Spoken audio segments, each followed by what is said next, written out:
coral que fortalece identidades e outro que une gerações. E se o seu professor tivesse uma banda? Fora da sala, eles trocam o quadro pelo palco e mostram que talento também se ensina. Do traço à criação, a arte que nasce do olhar. Na ponta dos pés, a dança abre caminhos.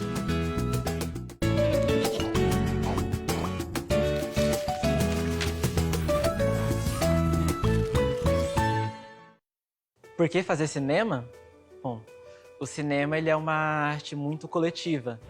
Então, sempre vai ter uma pessoa para pensar numa direção do projeto em si, sempre vai ter uma pessoa pensando na imagem, sempre vai ter uma outra pessoa pensando no áudio. E são poucas artes que têm essa possibilidade de ter tantas pessoas numa coisa só. Toda mensagem só tem valor quando é recebida por alguém.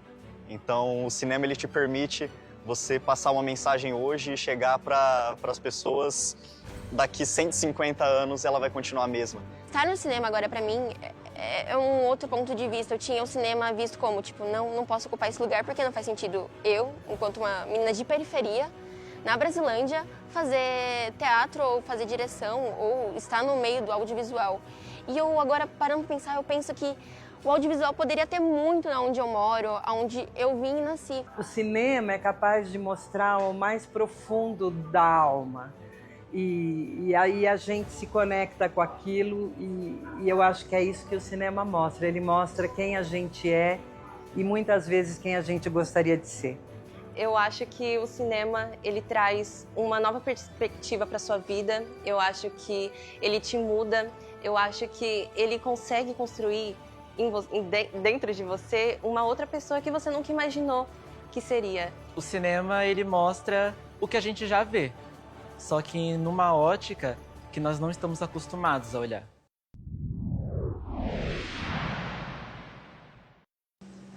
Tia, cheguei. Desculpa a demora.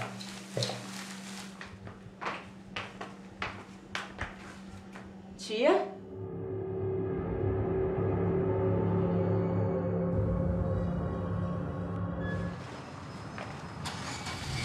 O filme de vocês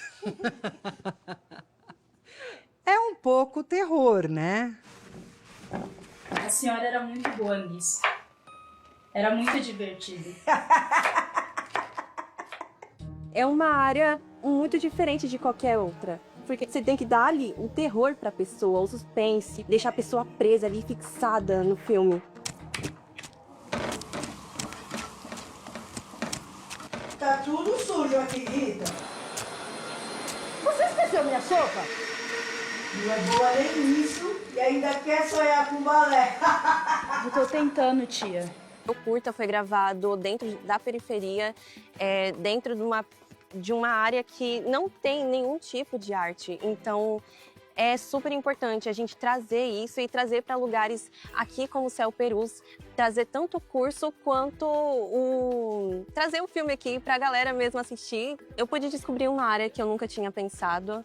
Eu acho que é bom eu ter várias áreas onde eu possa seguir dentro desse ramo artístico. E nunca tinha me imaginado como diretora. Direção é algo que, literalmente, você vai tanto para a área da fotografia, porque você vai dirigir a galera, né? Então, eu acho que eu estar ali por dentro de toda a história, tudo que constrói um filme, é incrível, é incrível. Agora não. A gente vai primeiro fazer os closes dela. Tanto que eu vou só falar essa primeira e depois já vou pular para as outras. Depois, isso aqui, a tia e a Rita vão aparecer.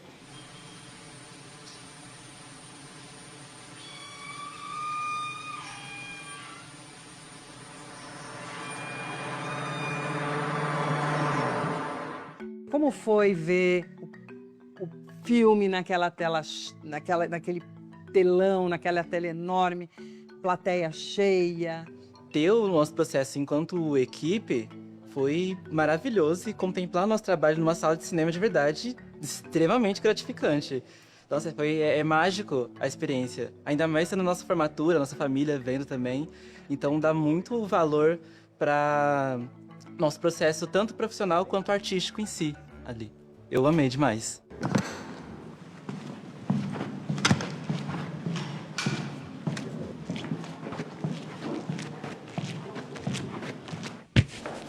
certo?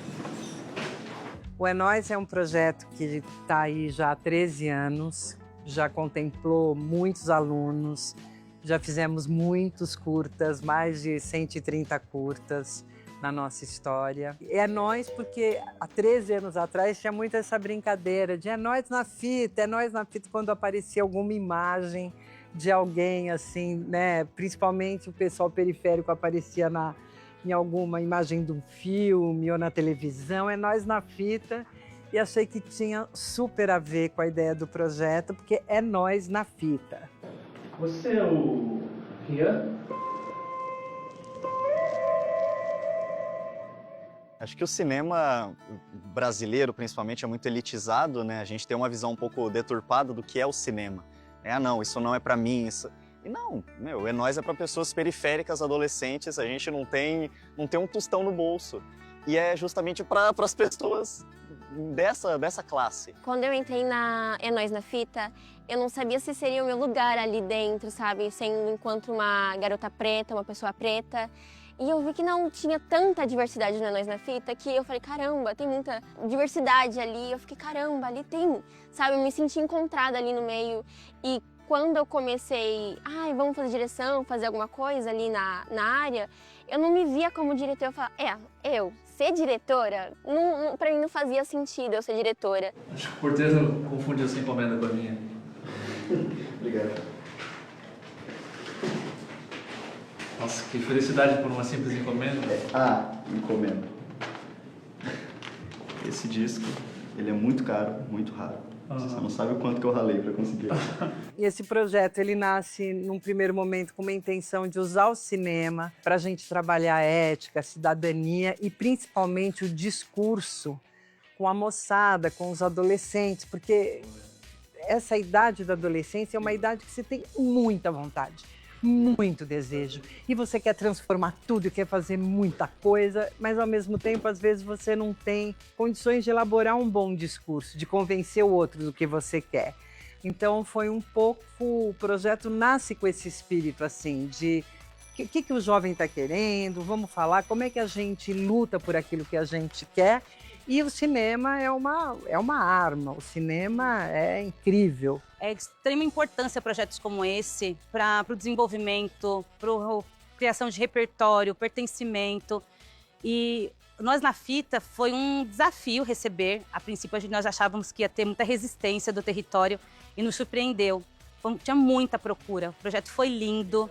Mais do que um projeto de cinema, ele trouxe pertencimento, trouxe repertório de identidade, né? Foi um porta-voz desses jovens e mostrou a potência que eles têm aqui. É uma fase de muito conflito, muita dificuldade. A gente vive num mundo muito difícil hoje, sobretudo para essa idade, redes sociais. Então, tem muita gente procurando se encaixar, encontrar um sentido, encontrar o que é que pode fazer, como que pode se expressar, ser o que ele é e, ao mesmo tempo, isso representar uma oportunidade de trabalho, de inserção no mercado e tal, que é muito difícil, conjugar sonho e realidade. Então, essa conexão que a gente vê acontecer muito entre os jovens do Nós na Fita, para mim é o que mais me comove. A gente conhece, dentro da sala, outras novas possíveis potências do audiovisual.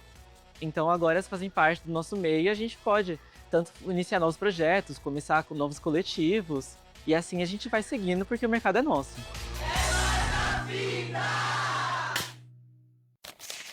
Um ano depois de estarmos aqui no Espaço Petrobras de Cinema para cobrir o lançamento do filme Ainda Estou Aqui, que acabou ganhando nosso primeiro Oscar, voltamos com a mesma missão. Ser feito aqueles programas americanos de proteção à testemunha.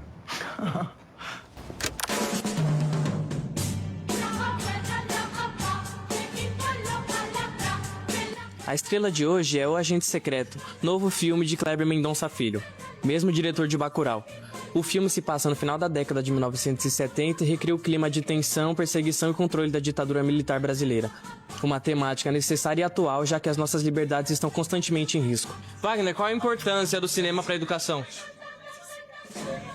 Eu acho que o cinema, a cultura, de um modo geral, elas são importantes na medida que elas não são o que se convencionou chamar de educação. Ninguém pensa em cultura como educação. Né? As pessoas pensam em educação, elas pensam naquela educação pragmática, você aprender a fazer alguma coisa que vai te levar a ter uma profissão, você vai aprender a desenhar uma coisa, a fazer matemática, a consertar um coração, ser médico, sei lá. A arte e a cultura, elas te educam de outro jeito. Não de um jeito de cima para baixo, ela te educa de frente. Ela te educa porque ela sensibiliza a sua alma, seu espírito, sua mente, para você poder ver o mundo de uma forma mais ampla, mais bonita. Eu acho que é isso que talvez seja o que diz sobre educação. Boa pergunta, hein? O cinema é uma ferramenta muito importante para a educação, porque você conta histórias com o cinema e as histórias, se são brasileiras, nós somos brasileiros, e é um bom ponto de partida para a gente discutir e conversar sobre temas importantes, né? O cinema brasileiro é riquíssimo em abordagens de vários temas, de documentário a ficção, de curta-metragem. Então eu sempre acreditei no cinema como um instrumento de educação. Tô não. Ele chegou aqui o mês passado, veio Formoso. Escondido, fugido do pai e do tio. Porque queria que ele fosse homem do jeito que eles querem. Clóvis é homem. Né, Clóvis? Sou homem, sim. Mas não do jeito que eles querem.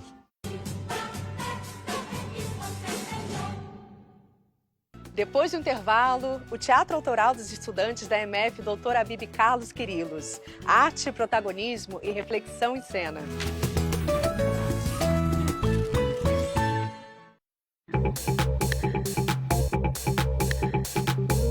A Univesp, ela possui professores com titulações, todos doutores, professores que elaboram materiais de qualidade e atual, né? Além disso, uma equipe de produção e material audiovisual de extrema qualidade, né? Então, isso é muito bom para o aluno, que também está ligado às novas tecnologias, materiais sucintos, mas que trazem uma riqueza muito grande acadêmica, né? Então, acho que esses são os principais pontos. E professores que estão juntos, né, o tempo inteiro.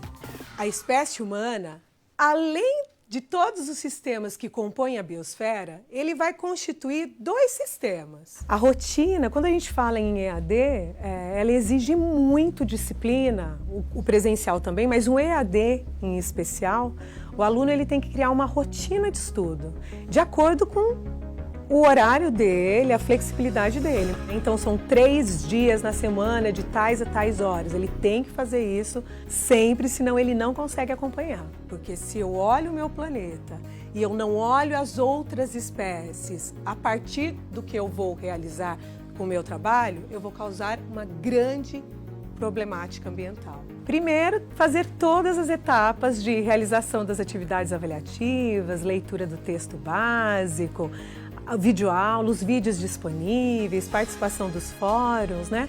Isso é fundamental para a formação dele profissional. Além dessas competências que ele vai adquirir profissionalmente, é fundamental que ele seja proativo, fundamental que ele trabalhe em equipe, fundamental trabalhar a inteligência emocional, que hoje é o grande diferencial, né? Eu diria que mais até importante que as outras competências, né? É a inteligência emocional.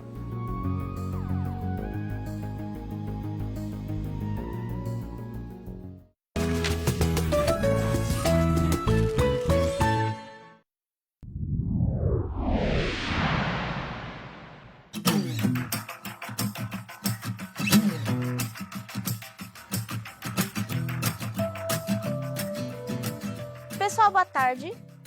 Eu sou a professora Bruna de Desenho e Artes Visuais aqui do CEL. Hoje a gente está aqui com uma aula aberta, uma oficina aberta para os alunos integrantes da aula e também para o público geral. Não tem certo e errado na nossa aula. Eu vou passar mostrando algumas técnicas de volume de vaso, textura das folhas, mas no mais eu quero que vocês apliquem a poética pessoal de vocês, eu quero que vocês mostrem para mim quais os traços de vocês, quais plantas vocês gostaram de observar. Hoje a gente vai explorar a nossa própria poética.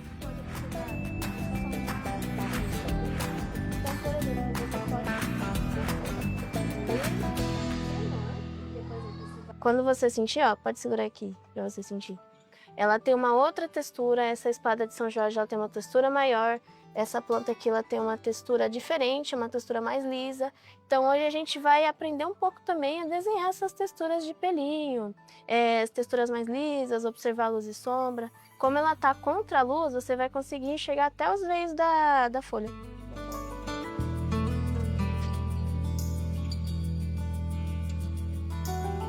O intuito da minha aula geralmente é unir as pessoas de várias faixas etárias, e as crianças poderem interagir umas com as outras e também elas descobrirem a sua própria poética, né? Elas desenvolverem algumas técnicas de desenho e de artes que eu aplico nas minhas aulas. As aulas de artes visuais, elas são voltadas para técnicas de pintura, cerâmica, colagem, e as aulas de desenho, elas são voltadas para aprender mesmo algumas técnicas de desenho, como sombreamento, proporção.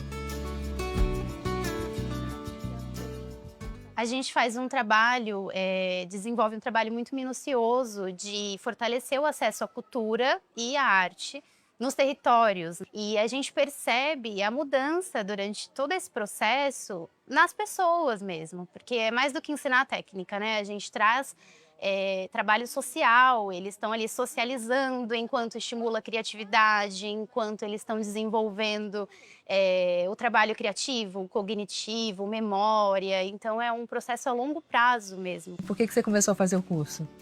Porque eu ficava muito tempo em casa, sabe, sem fazer nada depois da escola.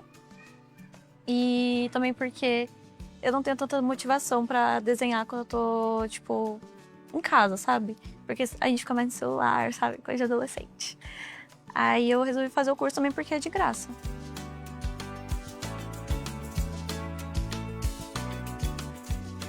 Vocês já desenhavam? Não, só tem um desenho infantil mesmo, né? De criança. Eu não desenho assim.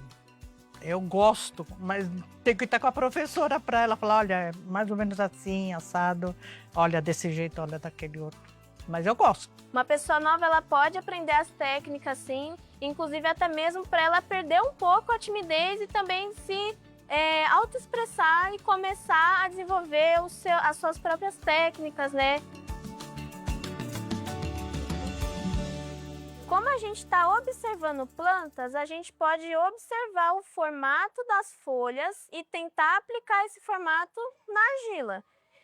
E também tentar observar o formato dos vasos. Alguns instrumentos que a gente tem é esse aqui, o cavador. Ele usa para cavar a nossa argila. Opa! Cavar um pouquinho a nossa argila para a gente poder abrir o buraquinho do nosso vaso. A gente tem esse aqui, ó, que é o cortador, que a gente vai usar para cortar a nossa argila. E aí cada um pode ficar livre para fazer ou o vaso, ou o formato da folha, ou os dois juntos, tudo bem? Hoje é a poética de vocês, no desenho e na argila. Combinado? No 3.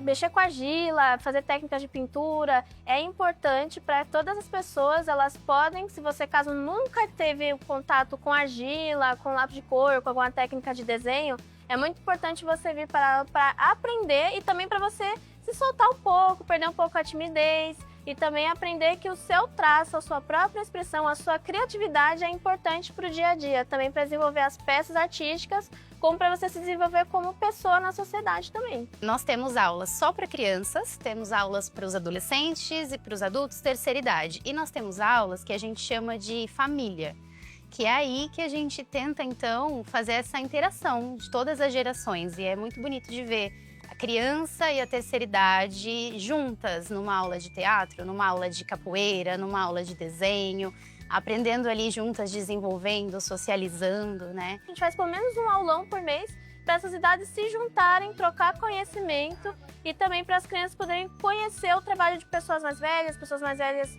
olharem um pouco também para o trabalho das crianças e aí ter essa troca geracional para eles poderem apresentar um trabalho autoral. O que você aprende? A gente aprende a desenhar arte. Aí a gente faz desenhos, a gente aprendeu a fazer personagens, a gente aprendeu agora a fazer mãos e a gente tá mexendo com argila. Bem legal. Bem legal por quê? Porque eu adoro aula de desenho, eu adoro bastante desenhar. O intuito do nosso curso é realmente democratizar a arte para que as pessoas tenham acesso a essa arte, também possam expressar, para as pessoas entenderem que a arte é para elas e é para todos, né? A arte ela é democratizada aqui no CEL para que todas as pessoas tenham acesso, tanto na parte dos desenhos, das pinturas, do teatro e as outras modalidades que a gente tem aqui.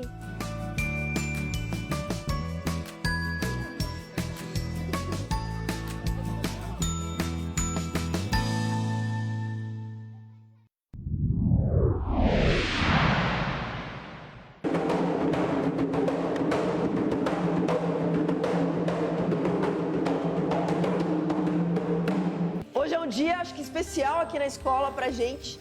A gente faz isso aqui, desenvolve teatro aqui na escola, respira teatro aqui na escola desde 2021. Então hoje é o momento da TV gravar a gente, gravar um ensaio, conversar com vocês, para que vocês possam contar um pouquinho do que a gente faz, como a gente faz e por que a gente faz. Desde 2023 a gente faz isso. 2023, 24, 25, em cada um dos anos a gente montou um espetáculo autoral, né? Construído a partir dessas referências do território e a partir de referências também artísticas ou literárias. A gente tem um diferencial na escola que, no caso, a professora Fernanda, ela é uma profissional de teatro, ela não é apenas a professora de história. Então, ela traz toda a expertise dela, a bagagem dela, como profissional do teatro. Vamos voltar na cena anterior? Então, na saída, tá bom? Dos atabaques ali, eu já vou trocar, colocar a música para vocês poderem entrar. A Fernanda traz os textos, né? E eu estudo os textos. Antes dela entregar para os alunos, a gente estuda, surgem ideias. Ubuntu, nós por nós, quem são eles? Os encantados da floresta, Guarani, Ticuna. Primeiro momento, quando eles recebem o roteiro e eles começam a estudar, eles têm contato com diferentes obras. Então, esse projeto ele é importante tanto para a gente, quanto professor, quanto para eles, com relação ao incentivo à leitura, a diferentes linguagens, porque eles dançam, eles lutam capoeira, eles fazem várias atividades, né? Desenvolvem habilidades manuais, então eles se veem nos papéis, eles estudam esses papéis, eles se sentem pertencentes ao projeto, se sentem incluídos também no território. Esse projeto mudou sua relação com a escola? Demais, mudou muito, porque eu sinto que no teatro a gente consegue aprender muito mais coisas, a gente consegue ter mais repertório, a gente conhece muitas coisas, a gente conhece músicas, a gente conhece livros, a gente consegue ter muito conhecimento com o teatro e eu sinto que ajuda muito também na nossa emoção, no que a gente sente com a gente mesmo. Então, essa peça que hoje vocês gravaram um pedacinho dela é uma remontagem da peça de 2023, que a ideia é a gente fazer um circuito CEL com o repertório de peças que a gente tem, desde 23, né? 23, 24, 25. E essa peça chama Brasil Africano, Reconvexo e Refazenda Negra, juntos no banzo e na guerra. Vocês que estão com os países irmãos, levantem, subam ao palco. Gana, Camarões, Congo, Nigéria, Angola, Moçambique e Costa do Marfim. Subam ao palco! Arthur, como é para você participar do projeto de teatro? É muito gratificante da parte de todos, né? Participar do teatro. Eu amo muito participar, porque eu me sinto visto, eu me sinto amado pelos meus amigos, pelas minhas professoras. Fala um pouquinho sobre o seu personagem. O personagem é Exu, um orixá da religião de Umbanda, Candomblé, Quimbanda, religião de matriz africana. E o que você aprendeu sobre o teu personagem e a importância de trazê-lo? Antes de saber sobre ele, todos nós não, alguns têm uma visão negativa sobre Exu.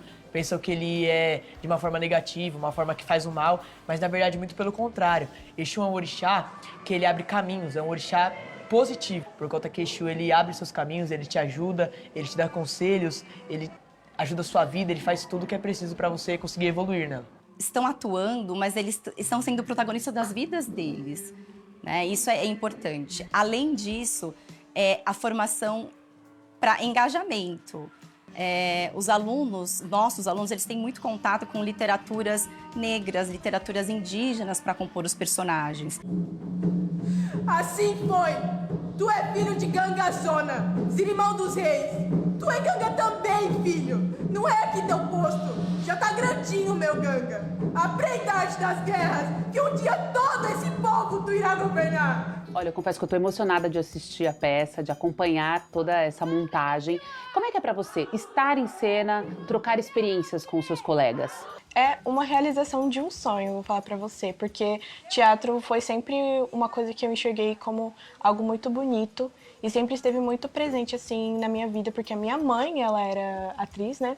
E hoje em dia fazer teatro, assim, renova a minha alma. Principalmente quando eu faço, assim, uns papéis, assim, que a gente expressa muito, a gente tem que estar ali de fato. Me conta, quem é seu personagem? Minha personagem, ela é a Gongoba, ela é a mãe de Zumbi dos Palmares. E nesse personagem, eu estou parindo uma cena bem forte, assim, que eu me emociono muito.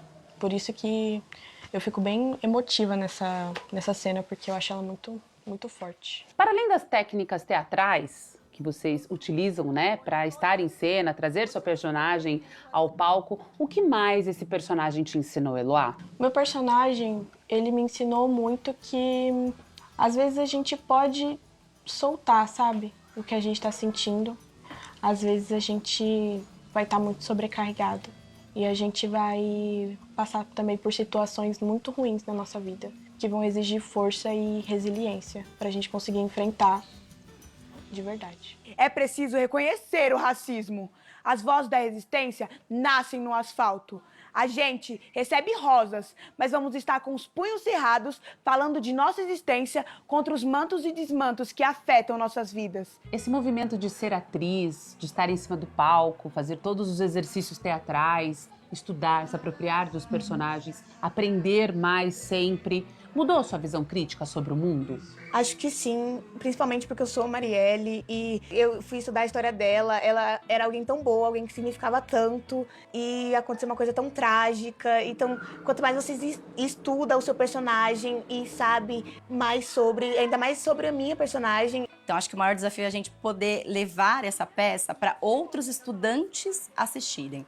Porque até então a gente apresenta para a nossa comunidade, os nossos alunos assistem, mas a gente acredita que outras escolas assistindo também poderiam se formar, né? Ter esse caráter formativo. Eu sinto que eu aprendi muito em questão ficar no teatro, sabe? Eu aprendi muito como ser humano, como pessoa, eu aprendi muito a trocar de ideologias e tudo. Eu acho que o teatro estava fazendo eu me sentir muito mais eu. Não vou saber explicar isso, mas eu me sinto muito mais vivo. Eu costumo falar que o teatro ele mobiliza 3 eixos, né? O corpo, porque é o corpo em ação, o corpo em movimento, então o corpo vivo, né? Isso já muda o contato com o conhecimento também.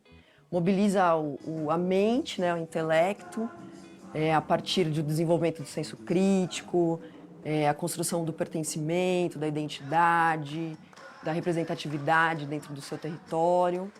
E mobiliza os nossos afetos, né?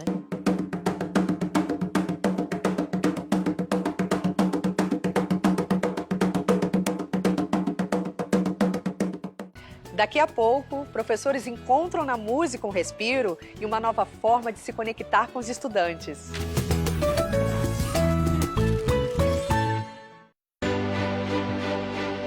Em um dos prédios históricos mais importantes de São Paulo, funciona um museu que conta a história e celebra a riqueza de um idioma singular, a língua portuguesa. A partir de exposições e objetos interativos, o museu mostra como nasceu o português como conhecemos hoje, destacando as influências que refletem na forma de falar do nosso povo, o maior falante do idioma no mundo. Esse museu é importante porque ele fala da língua portuguesa e de um espírito de uma língua que é viva. Então, acho que esse museu é importante porque ele nos faz pensar como é que nós somos, como é que nós nos comunicamos, como é que nós conversamos e como é que nós existimos também. Com mais de 400 mil visitantes por ano, o Museu da Língua Portuguesa ocupa os 3 andares de um prédio vizinho à Estação da Luz e à Pinacoteca de São Paulo, com exposições pensadas por profissionais de diferentes áreas. Uma demonstração clara de que, assim como a própria língua, esse espaço se constrói a muitas mãos. Se você vem aqui ao museu, você consegue entender que isso tudo é a tua própria identidade. Então, cada um que vem ao museu sempre se emociona e se reconhece naquilo que está sendo dito aqui. Então, isso um pouco faz parte da nossa ideia de constituição do nosso próprio ser.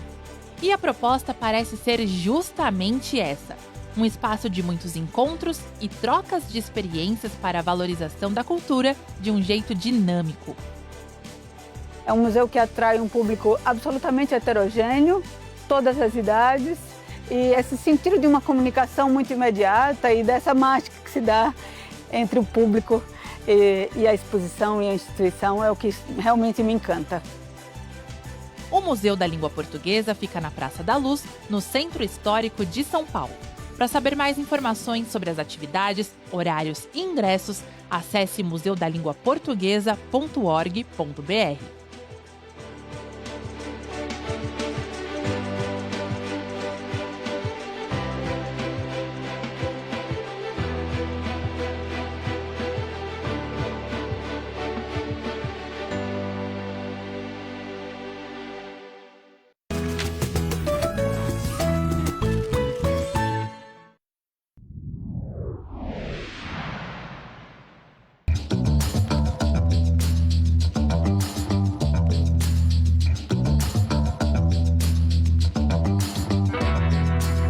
Tivemos a ideia de criar um grupo de professores, um grupo musical dos professores, mas como um hobby mesmo, né? É algo que a gente faz em nosso tempo livre. A ideia era sempre nós, quando tivéssemos um tempinho livre dentro da escola, os professores, fazer um ensaio. Então nós brincamos, né? A aula vaga seria uma aula livre, entre aspas, né? Que aí nós ocupamos esse momento livre com a música.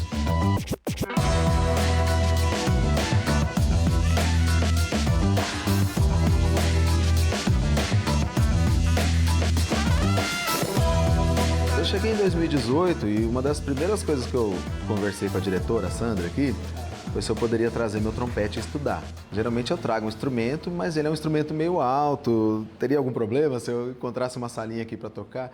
E ela apoiou, ela falou que tudo bem, tanto que depois de trazer o meu instrumento e começar a ensaiar, eu fiquei sabendo que outros professores também tocavam. Mas ela foi bem compreensiva, tanto que aí, por conta desses ensaios, que aí ela nos incentivou bastante a fazer os projetos de música na escola. Nós temos hoje o projeto de violão, a flauta doce, coral e banda de garagem.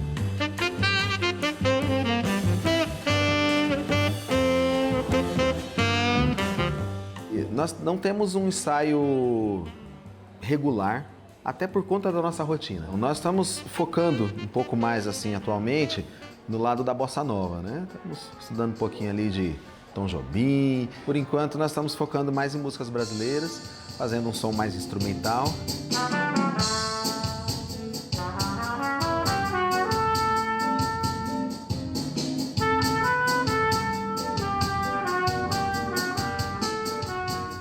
Por exemplo, Samba de Verão, assim, que é uma música um pouquinho mais agitada, tem umas subidas, umas caídas, assim, que eu acredito que lembra um pouco da nossa rotina, sabe? Nada é muito uniforme, assim, a todo momento tem algo novo para se fazer, tem um problema para se resolver. Vou ser sincero, tem dia que a gente está muito cansado, a gente está muito estressado, a gente pensa em desistir. Professor é assim, sabe? Professor é assim.